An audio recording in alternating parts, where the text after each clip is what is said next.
Welcome back to another video. आज की इस वीडियो में हम जानेंगे वक्फ बोर्ड और वक्फ अमेंडमेंट बिल के बारे में, जो डिस्कशन का पार्ट बना हुआ है अक्रॉस द कंट्री।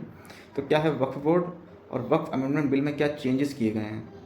तो वक्फ board is an Indian statutory which controls the properties of Waqf board across the country such as मस्जिद, मदरसे या वक्फ बोर्ड की ज़मीन पर बनाया हुआ कोई घर या दुकान, उन सबको कंट्रोल करने का काम वक्फ बोर्ड करती है।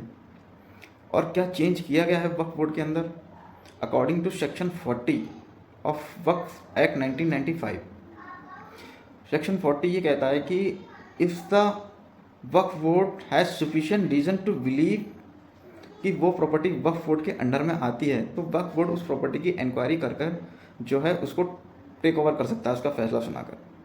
और उस फैसले से किसी को भी कोई परेशानी या कोई दिक्कत होगी तो वक्फ ट्रिब्यूनल में जाके उसकी अपील कर सकता है। और वक्फ ट्रिब्यूनल की जो फैसला, जो जजमेंट होगा, that is the final judgement and can not be appealed in any higher court.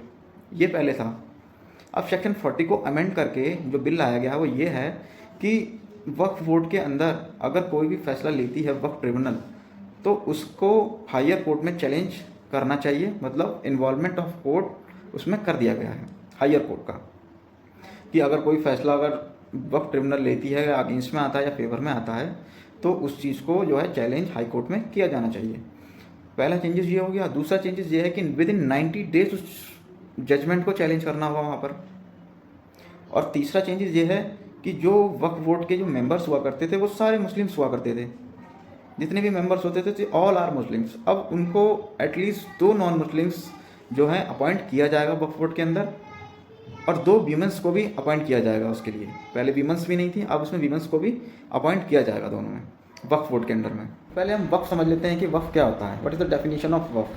तो Waqf refers to the property which is gifted in the name of Allah is called Waqf. अगर कोई भी प्रॉपर्टी को हम गिफ्ट कर देते हैं अल्लाह की राह में और उसको हम वक्फ बोर्ड के नाम कर देते हैं, तो वक्फ कहलाती है, गिफ्ट कहलाती है।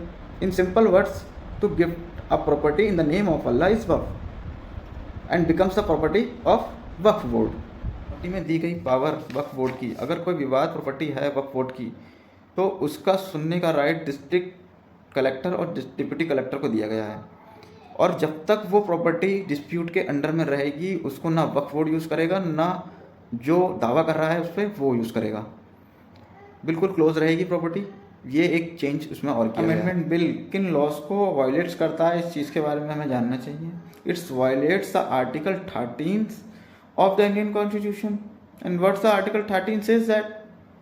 Article 13 says that any law which is inconsistent with the fundamental rights of Part 3 of the Constitution is void ab initio. वो void कहलाएगा शुरुआत से ही। मतलब कोई भी ऐसा कानून जो मौलिक अधिकारों का उल्लंघन करेगा वो कानून नहीं कहलाएगा, वो कानून बनेगा ही नहीं। And it also violates Article 15 of the Constitution. And what's the Article 15 says that? Article 15 says that provision of discrimination on the basis of religion, caste, sex, race, etc. मतलब कोई भी कानून अगर ऐसा बनाया जाता है जो किसी डिस्क्रिमिनेट करता है किसी रिलीजन, हिंदू मुसलमान को, या किसी काले गोरे को, या किसी सेक्स मेल फीमेल को, तो वो कानून सब वाइड कहलाएंगे। Supreme Court is also in the case of Maharashtra State Board of Waqf versus Sheikh Yusuf Ali. The civil appeal number is 78127814 of 2022. The Supreme Court in this case clearly held that the power which is given to the Waqf Board under Section 40 of Waqf Act 1995 is clear and cannot be diluted. उस power को कम नहीं कर सकते। ये supreme court ने इस case में held कर दिया है।